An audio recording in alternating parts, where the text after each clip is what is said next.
Այս ֆորումը հրավիրել նախ եւ առաջ կապված քաղաքացիական պայմանագրի 7-րդ համագումարի ժամանակ հնչեցված այդ 4-րդ հանրապետություն սկզբունքի վրա,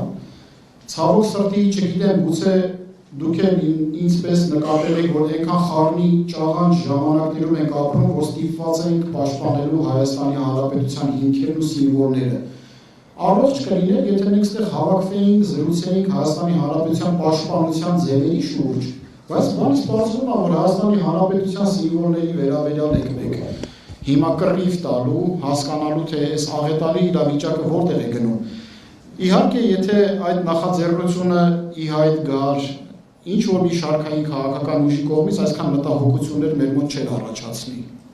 Ցավոք սրտի օրվա իշխանություններն են այդ օրակարգը առաջ քաշում, որը կարող է խնդիր դառնալ Հայաստանի Հանրապետության քաղաքացիների համար։ Եվ ես առանձնացրել եմ 3 կետ, որոնք որ կարող են նաև դառնալ փաստաթուղթ բոլորիս կողմից վավերացրած։ Նաև ես նախաձեռնության առաջարկ ունեմ, որ բոլորս քննարկենք, արդյոք դրա կարիքը կա։ Ընդ որում ասեմ, այստեղ հավաքված տարբեր կուսակցությունների ղեկավարներ միանգամայն անկաշկանդ են, սա որևէ դաշինքի մասին չի խոսում, սա որևէ նախնական պայմանավորվածությունների մասին չի խոսում, բայց դա չի էլ բացառում։ Պարզապես մենք այսօր հավաքվել ենք, որ քննարկենք կարևոր է, ու իմ սկզբունքները հետևյալն են, որ նմանատիպ նախաձեռնությանը ես չէի կարող հրավիրել երկրի այն առաջնորդների քաղաքական ուժերի, որոնք յուրաքանչյուրը 10 տարի ժամանակ ունեցել էին Հայաստանի համար մի դրական բան անելու, բայց չեն արել։ 3 նախագահները եւ ներկայիս վարչապետը ունեցել են բավականաչափ ժամանակ Հայաստանի Հանրապետության համար ծառայություն մատուցելու։ Ցավոք սրտի դա չեն արել։ Ես ի սկզբանե ինքս ինձ համար բացառում եմ, որ մեր քննարկումների մասնակից լինեն թե 3 նախագահների, թե ներկայիս վարչապետի, թե նրանց օժանդակող սատարող քաղաքական արբանյակ ուժեր, եւ ես կարծում եմ, որ այն մարդիկ, որոնք հավաքված են այստեղ, իզորու են քաղաքականության հետ աշխատելու այնպես, որ կարողանանք ճիշտը հասցնել։ Հիմա մենք ապրում ենք նարատիվների պատերազմի դարաշրջանում, փորձում են մարդկանց համոզել եւ խեղաթյուրել։ Սոցիոլոգիական հարցումները շատ լավ գիտեք։ 60%-ը մոտավորապես քաղաքականության ոչ մեկին չի տեսում։ Այսինքն դրանք են մարդիկ են, որ դեռ չեն խաբվել, բայց նորներ չեն գտնում։ Բայց ինչքան խաբվածներ կան, որ հավատացած են, որ այդպես կլինի։ Ես անկեղծ ասած ես վերջերս 3 հանրային հեռուստաընկերության բանավեճը նայեցի, որտեղ նաև հարգարժան պարոն Միսկարյանն էր մասնակցում, այստեղ ներկա է,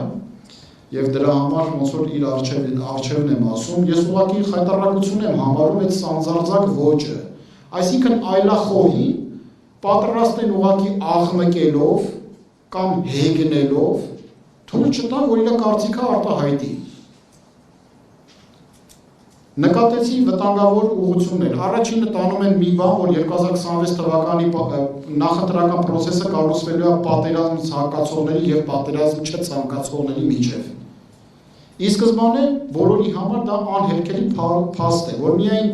հոգեկան խնդիրներ ունեցող մարդը կցանկանա պատերազմ։ Բոլոր առողջ մարդիկ պատերազմ չեն ցանկանում։ Բայց եթե այդ կեղծ պատումը կարողացան առաջ մղել, ժողովրդին կխաբեն, թե պայքարը գնում է խաղաղության կողմնակիցների եւ պատերազմի կողմնակիցների դեմ։ Անկեղծ ասած մի մտահոգություններ ունեմ, հարգելիներ։ Ես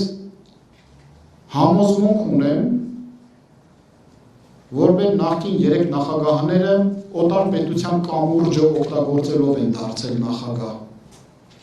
Ներկայիս վարչապետն էլ հետը։ Որտեղ բոլորս էլ լուսնից չենք եկել, շատ լավ գիտենք ձևերը ոնց կարելի էր այդ ամեն ինչը խոչընդոտել։ Բայց հիմա ես նաև նկատում եմ, որ այդ կամուրջը փլվել է։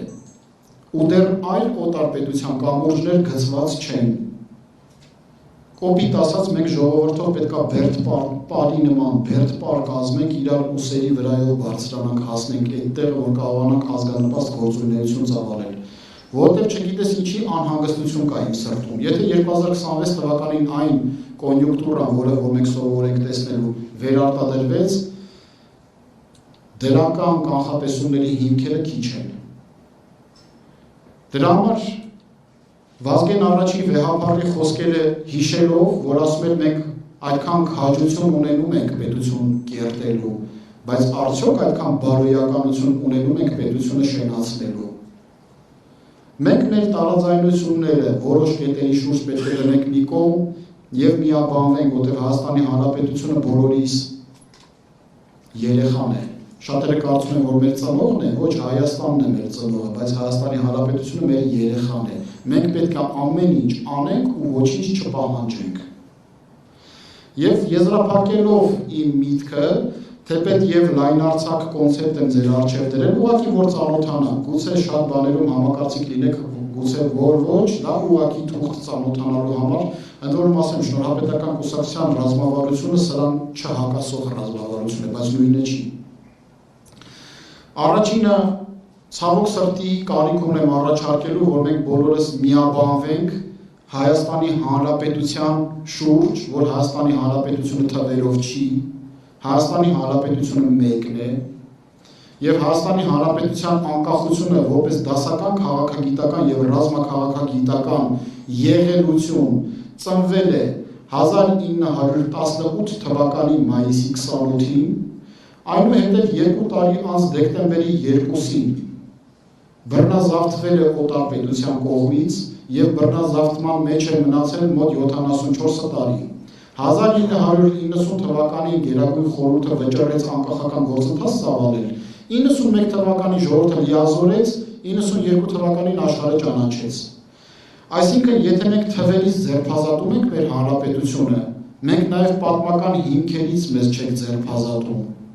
որոնք որ անվտանգային հարց են լուծում։ Շատերը կան ծաղրուծանակի են ենթարկում, ասում են դուք հիմա առաջին հանրապետության հարց եք առաջ քաշում, ոչ, քավլիցի։ Ես շատ լավ պատկերացնում եմ Հայաստանի Հանրապետության հնարավորությունները եւ Թուրքիայի հնարավորությունները։ Բայց եթե դու իրավաքաղաքական առումով քեզ հնարավորություններից զրկում ես, այն չնչինն էլ, որ քո տիրապետման տակ հիմա կա, դա էլ կվիճարկել։ Այն փոքրը, որ կարողացել ես պաշտպանել Նժդեի սխրանքով։ Ախր պատմություն գոյություն ունի։ Սյունիքը, որ մնաց հայկական, 11-րդ կարմիր բանակին կարողացան ջարդեն հայերը։ Եթե չկարողանային այդ կարմիր բանակին ջարդեն, ընդ որում գաղտնի փաստաթղթերը, որ հիմա լուսաբանվում են, ընթերցենք, սարսափելի անմարդկայնություն են գործել Սյունիքում։ 15-16 տարեկան երեխաներ են խոշտանգել եւ սպանել։ 15-16 տարեկան Սյունիքում։ Ամենափոքրաթիվ մարզն է Հայաստանի Հանրապետությունում, բայց ամենահարուստ։ ԽՍՀՄ տարիներին հնարավոր չէր լցնել Սյունիքը, ինչի չէին լցնում, որտեղ ծրագիր կար, 100-ամյա ռազմավարություն կար։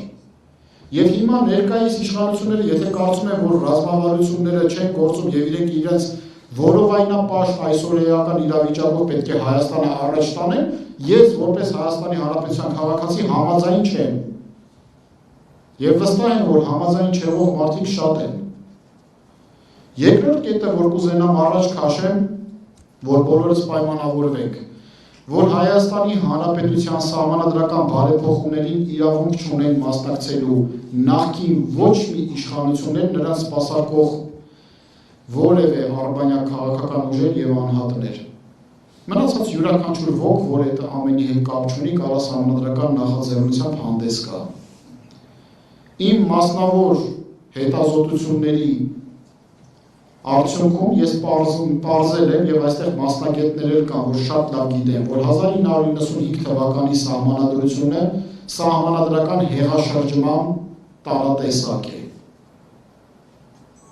որովհետեւ անկախության հռչակագիրը չի պահպանվում որպես իրավարար վճիռ, որպես սահմանադրական